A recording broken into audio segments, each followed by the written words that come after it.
Amargi dongeng kurang ngelajeng Deui carios nyambung anu judulna nyaeta Padepokan Sebaraga. Atuh mun teu lepat mah dina akhir bagian ka-34 urang sami-sami ngabandingan ngabandungan harita pramuda nuju tarung jojoh patutunggalan sareng kirang ngaji. Kitu nya. Kumaha terasna dongeng, kumaha dina geletuk batuna keceburu caina, kumaha dina seusehanana pamuda sok sanaos anjeunna budak mora ngalawanan kirang ngaji nu kasebat tos legok tapak genteng kadek seueur luang sareng pangalamannya sareng deui aya hakamari teh dibantu ku putrana para mitra teu kirang ngaji teh. Namun aya sabagian kalimat kumangje bade diwangsulan deui supados jalan cariosna naon teh di Bandungan nomorna. Mangga urang teraskeun. Pramuda ngadorongkeun dampaleungeun syar katempo tina dampaleungeun pramuda. Kaluar sinar para mitra bangun anu lir emas sinangling muru kana awak kirang ngaji nu rek cangkat. Tapi aneh, memeh nepi kana awak kirang ngaji harita katempo ti gigir aya sinar sarua koneng. Kalawan nuju kana sinar nu kaluar tina dampaleungeun pramuda. Beledung kadenge soranga beledung kaluar bantrok dua sinar di tengah jalan. Teu sabaralila jeleng katempo saurang jelema ngagajeleng kalawan ngabedega hareupeun pramuda gigireun kirang ngaji nu rek cengkat. Si horeng si mana horeng, si horeng si mana horeng geuning nu datang teh nyatana bandara pisan anu para mitra sadaya sabulan campleng. Dirina geus neleuman jurus-jurus jeung elmu-elmu nu aya dina buku meunang ngarebuti eyang mingkara.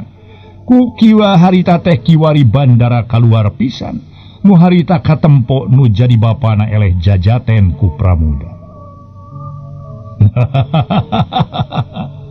Geuning si laing pramuda. Nadeuk naon pangna datang ka ieu tempat ha? Cek pramuda mencerong harita teh ka cek bandara mencerong ka pramuda semungahina. Bandara bagja pisan diri kaula lantaran tegaplah datang ka ieu tempat. Lantaran nyata sakitulilana diri kaula neneangan Andika pikeun dipenta tanggung jawabna tina kalakuan Andika nu geus wani mateni eyang mingkara. Kiwari tepung lawung pisan di dieu. Jeung kaula ya nganung harti poe ieu kaula bakal nyieun balitungan jeung diri Andika deuleu. Tina dosa-dosa Andika bandara nu geus nyieun kalakuan nyaeta Andika geus wani mateni eyang mingkara. Cek pramuda muralang pinuh nafsu ka bandara. Kumaha? Dedengean teh ilaing rek ngayakeun balitungan jeung kaula. Da teu salah ucapan teh pramuda. Da teu salah dedengean kula teh kitu. Yen Andika ngomong kitu majarkeun rek balitungan jeung kaula. Ah, bising salah eta omongan teh. Cing sok ieu. Balikan deui nah bener eta omongan Andika sarupa kitu. Nah, make jeung salah sagarupa sia bandara. Inget bandara. Oh ieu kaula rek nagih pati ka anjeun. Pikeun nebus dosa anjeun dina waktu ka tukang-tukang. Tah kitu di antarana. Kaharti henteu? Pramuda tandes. Baru kerek males pati cenah. Rek males pati. Ayaku gede hate Andika. Make jeung rek males pati ka kaula sagal. Ya pramuda. Nah eta patekadan teh geus dipikir dibulak-balik. Geus dibaweung diutahkeun. Na geus nyangking pangarti naon pangna Andika datang ka ieu tempat kalawan rek males pati ka kaula. Hei pramuda, apan ilaing teh heula ge eleh jajaten ku kaula teh. Sok komo ayeuna lantaran kaula geus nyangking sakabeh ilmu nu aya dina buku ti guru ilaing tur ta geus nyangking keris empu barada nu kawentar ampuh aya teh keris teh. Atawa memang ilaing terek sosoroh nyawa ka kaula meureunnya pramuda. Cek bandara nyarita semungahina ka pramuda. Memang nyata para mitra anu mulia bandara kiwari geus nyangking sakabe elmu nu aya dina buku jurus-jurus wangun pupuh. Nu meunang ngarampas ti Eyang Mingkara tur tageus mibanda deui keris Empu Barada. Boga akina keneh nu sababaraha waktu aya dina anaon teh dicepeng ku Eyang Mingkara. Nu tangtu dina pangartina aya saluhureun pramuda nu sasati heula ge apanan pramuda teh eleh jajaten ku Banara teh dina mangsa ngadu elmu ajian tatar simpai. Wah, ulah somong sia Banara, ulah somong sia deuleu. Kuring mah lain somong pramuda. Lain somong ye kaula mah tapi ieu teh hiji kanyataan. Hiji bukti kalaya nyata, hiji kanyataan yen dina waktu kirwari elmu kasakten kaula jauh aya di saulureun Andika deuleu. Atuh Andika rek males pati ka kaula sarua we jeung bohong. Sarua we jeung bohong aya paribasa iwak nang tangsu jen Andika mah. Moal aya hartina lantaran tangtu ayeuna Andika moal mampu nandingan elmu-elmu nu aya di diri kaula. Lain babad, lain taning, lain babad, lain pacing atuh. Antara Andika jeung kaula. Sarua we jeung bonteng ngalawan kadu, Andika ngalawan ka kaula mah nya. Cek Bandara deui leuwih ngahina harita teh ka pramuda. Tapi pikeun pramuda, sok sanajan nepi ka mana elmu nu aya di bandara. Kumanehna cenah moal burung dilawan. Aya paribasa jangkung moal ditarajean para mitra sadaya. Pramuda tuluy nyarita deui. Wah, pikeun kaula cadu munur haram dempak deuleu. Bandara, sanajan Andika sakti mandraguna, sakti ora keciri jaya ora ketara, pikeun si pramuda hamo burung dipangejatkeun di pakalangan. Hayo maju sia Bandara. Gerak ketrukeun ilmu panamu jampe pamake. Gerak temongkeun kabisa sia. Gerak temongkeun kasaktian sia. Cek pramuda ngarasa nafsu ku ngadenge caritaan-caritaan Bandara anu semu ngahina bea karep ka pramuda. Oh, jadi bener Andika teh hayang ngadu kasakti jeung kaula pramuda. Cing lah bising salah ieu mah dedengian kaula. Hade pramuda ku kaula dilayanan ngan ulah nyalahkeun kaula. Saupama raga anjeun cacad atawa jauna Andika ngemasipati di ieu tempat ku pangawasa kaula. Cek Bandara red kakira ngaji pok nyarita. Ama, abdi nembe kaluar pisan ti guha tempat abdi ngeleuman ilmu kasakten wangun pupuh. Bet kaluar teh mendakan musuh. Atuh abdi teh bade sakantenan we, bade ngetes. Bade nyobi pangartos nutos kacangking salami sabulan di guha mah. Pokna kakira ngaji alus. Dasar anak ama alus kasep. Eta tandana anak nubu mela karu jadi bapak. Rumasa amat teu kuat aduh hareupan jeung ijajakan. Mun teu kaburu hidup datang buah kumaha amat teh. Buah-buah papisah antara raga jeung nyawa. Hartina mah ama geus moal ngaboga-boga umur. Cek kira ngaji. Sanggeus kitu mah Bandara ngareret ka pramuda pok cumarita. Sok geura saya sia pramuda. Pikeun narima serangan kaula deuleu. Ai bener-bener mah Andika rek ngalawan ka kaula. Ngan samemeh urang tarung sakali deui kaula tumanya. Yeuh, lamun bener-bener Andika rek tarung jeung kaula geuranagen, tapi lamun setengah hati geura ini ti dieu. Kaula masih kena aya rasa karunya ka Andika. Ai kudu nepi ka Andika ngemasipati. Cek Bandara. Hah, kurang ajar sia. Cek aing geus ya. Cadu munur haram dempak deuleu. Cadu munur haram ngejat deuleu. Cek ka pramuda geus kitu mah para mitra sadaya. Tungtungna pramuda ngajawabna teh make jeung sayaga. Sakabeh perhatianna musir ka Bandara. Dirina sadar yen Bandara lain lawaneun enteng-enteng.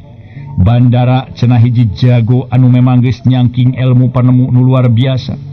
Jadi cek paribasana dina ngoni ngalawan Bandara lain pagawean meme sasarap.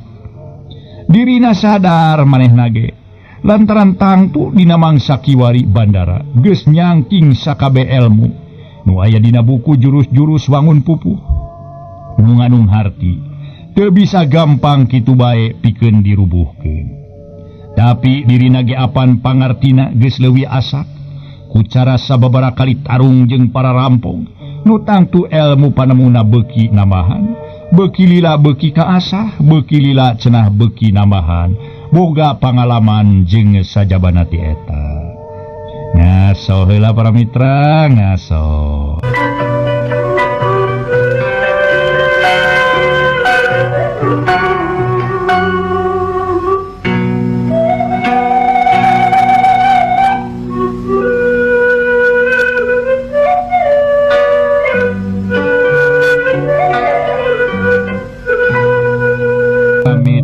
Pamiarsa nu sami-sami ngabandungan ye dongeng ana rengkenek teh bandara pasang jurus dina jurus Asmarandana sedengkeun Pramuda pasang dina jurus Kinanti panon duanana papada cingceung mitenan lawan masing-masing nu narempokeun nyatana kira ngaji jeung sabara balad-baladna mungguh colohok lantaran katempo dua jawara teh lain rek tarung tapi katempona kawas rek ngadon ngigel atau jaipongan da pungguh pasangan jurus Kinanti pon kitu di pasangan jurus Asmarandana duanana ge kawas gerakan dina ngigel mun pareng duanana marake solenang wah beleg we para mitra sadaya kawas nu keur tari cenah tamleg kawas nu keur tari bandara musirkeun perhatian kana leungeun katuhu jeung suku Kenca Pramuda lantarannya hopisan yang jurus Kinanti teh kaampuhanana aya dina leungeun katuhu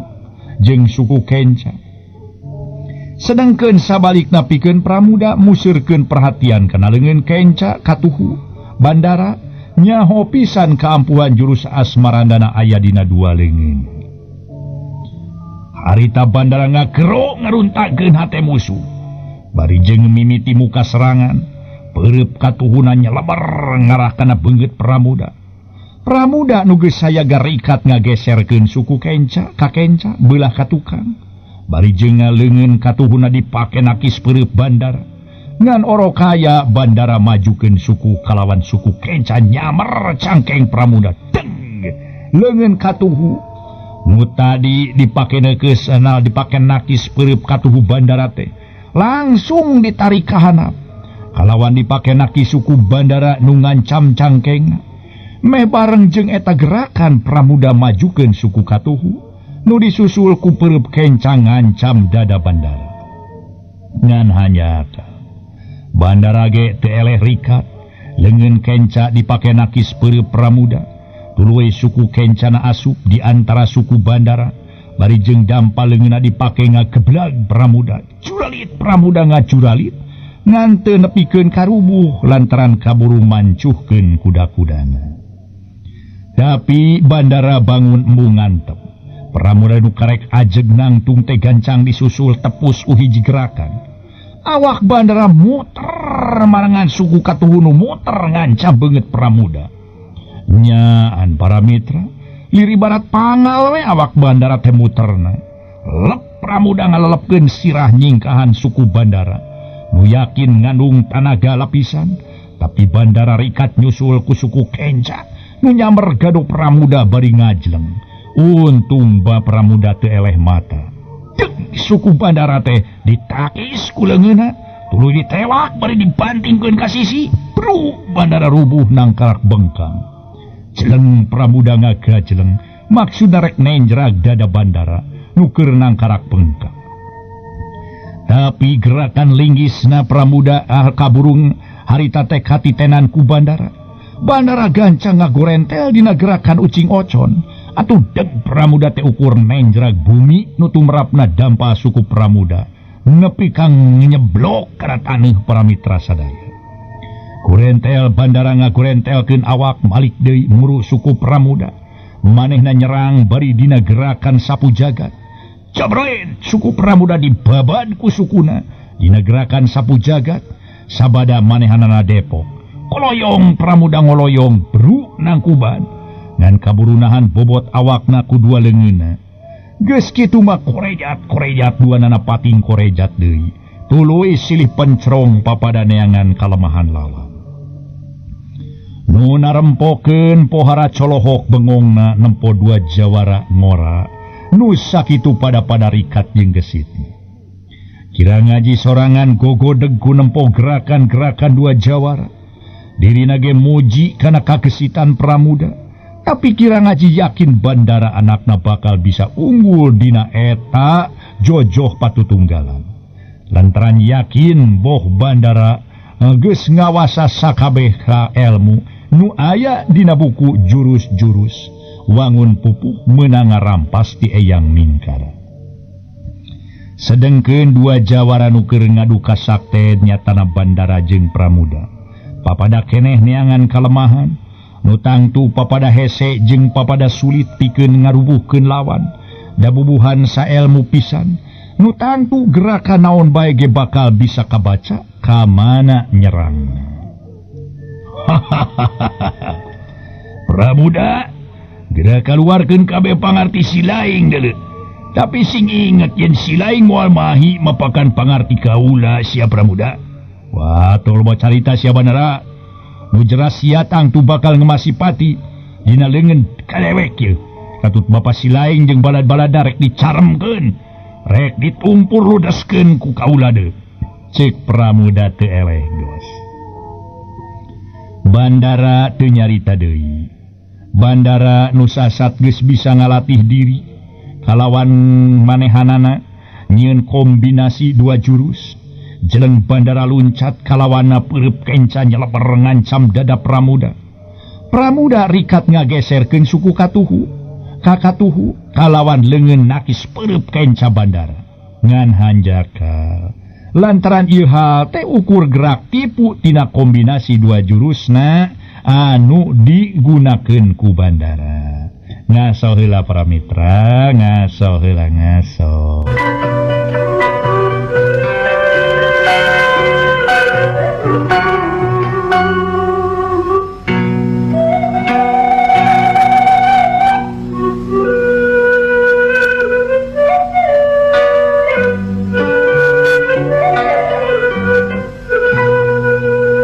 Mitra pamiarsa, sakumaha nu kauninga Bandara nu sasat geus bisa ngalatih diri kalawana bisa ngagunakeun kombinasi 2 jurus.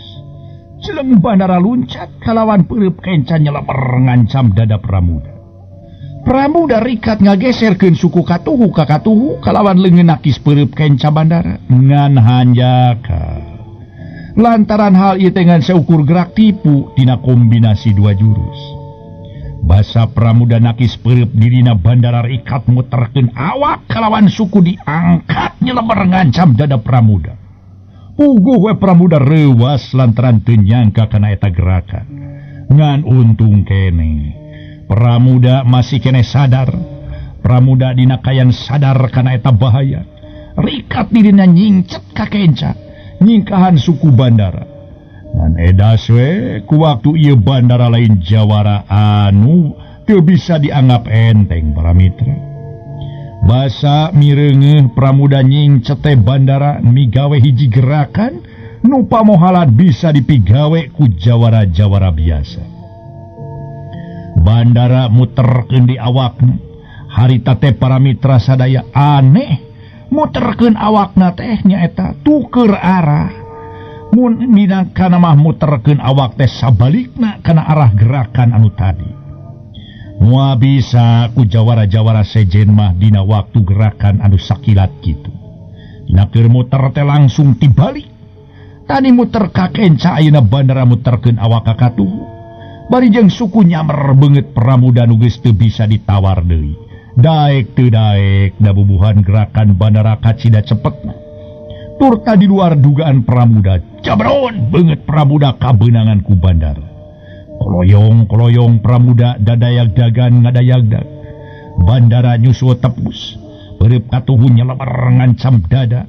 Ngan untung keneh Pramuda bisa nyingkahan eta serangan. Ngan peureub kencana nyeleber ngancam dada, ku Pramuda diantep lantaran taya waktu pisan nyingcet jeung nakis. Harita lantaran dina posisi anu teu merna. Tapi Pramuda malah malik nyerang. Siap, cebrot dada Bandara jeung Pramuda. Masing-masing kabenangan ku tenggelan.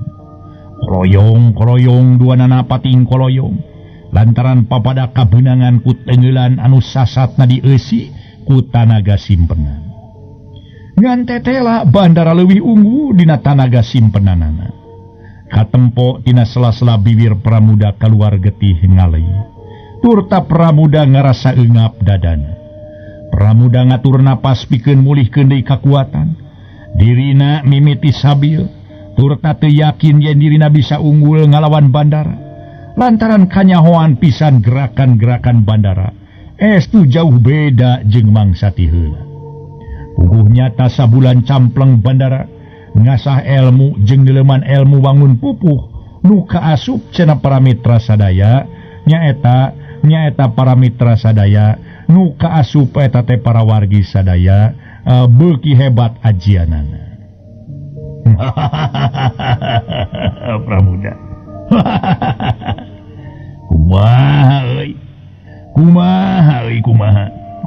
Kumaha. Nah rek dituluykeun ye tarung teh. Pikeun anjeun males pati ka diri kaula.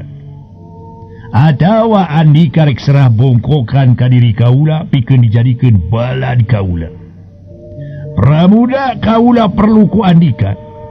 Lantaran kaula nyaho ilmu panemu Andika. Hayu urang babarengan jeung kaula. Urang paheuyek-heuyek leungeun pantai-antai tangan dina ngawangun hiji kakuatan di dieu. Tah kitu. Kaula tetep umaja ka Andika. Di henteu-henteu ge Andika teh dulur sapaguron kaula.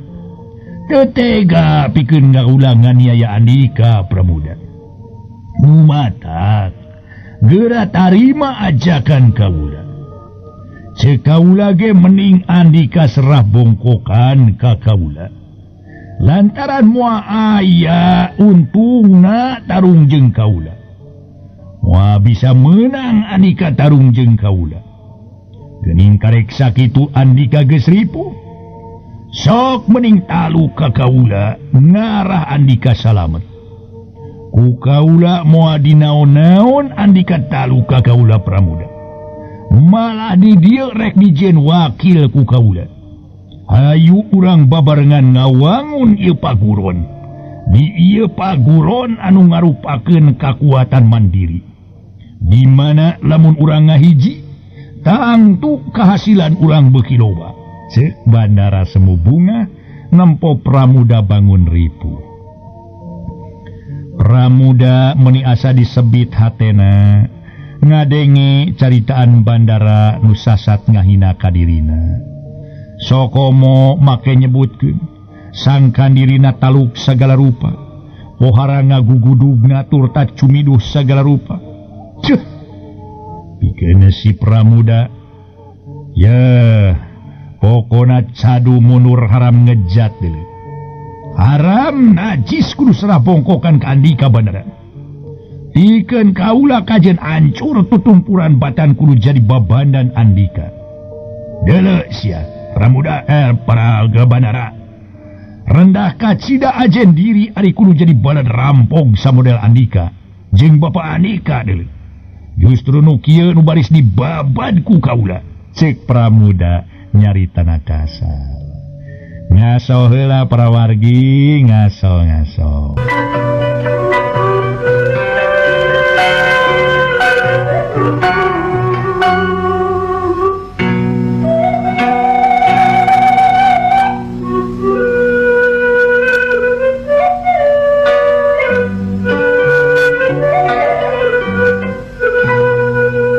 Mitra pamirsa, kulantarana Pramuda teu daek wae nyerah, puguh Bandara nafsu. Harita ge tuluy nyarita, urang ajar sia, tampanan sia Pramuda. Ret Bandara ngawangun kuda-kuda sajajar. Dampaleungeun nu muka teh dituna hareupeun beungeutna, kalawan curugna antel kana irung, sedengkeun dampaleungeun katuhu dituna hareupeun bujal turta muka. Horeng teh para mitra Bandara teh ngerek ngawatek ilmu anu kakarek diteleman nyatana ajian pamungkas tina runtunai tina runtuyan jurus wangun pupuh nyatana ajian katilu nunalah ajian wiyasa simpai geni.